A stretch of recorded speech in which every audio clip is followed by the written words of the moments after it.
दर सोमवारीच गर्दी असते, पण श्रावण महिन्यात जरा जास्तच गर्दी असते. कारण आज पहिला श्रावण सोमवार आहे, त्याच्यामुळे आज भरपूर गर्दी आहे. सोमवार गुरुवार आणि गुरुवार शनिवार जसं मारुतीचं मंदिर आहे, गुरुदत्ताचं मंदिर आहे, तर इथं नेहमीचीच गर्दी असते. आणि भरपूर पुरातन मंदिर आहे आपलं, जागृत देवस्थान आहे. श्री जागृतेश्वर शिवमंदिर असं आपल्या मंदिराचं नावही आहे. आणि वाशीमध्ये सर्वात जुनं मंदिर आहे. काय आज श्रावण सोमवार किती गर्दी असते या मंदिरामध्ये? भरपूर सकाळी 6 वाजल्यापासून गर्दी चालू असते. आता संध्याकाळी 10 वाजेपर्यंत गर्दी सुरूच असते.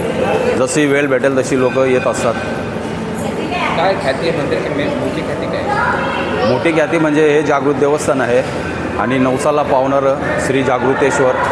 आणि जसं वाशीची जशी स्थापना झाली ती ह्याच देवाच्या नावाने, जसं वाशीचा वासोबा देव म्हणजे वासोबा देवाच्या नावानेच वाशी झालेले आहे. आणि जागृतेश्वर शिव मंदिर कुठून कुठून भक्त येतात तिथे दर्शन घेण्यासाठी? सर्व नवी मुंबई, मुंबईवरून, पनवेलवरून, सर्व मानपूर आणि मुंबईची तर आता जास्त पब्लिक वाढलेली आहे. मुंबईला जास्त लोक मुंबईचे येतात.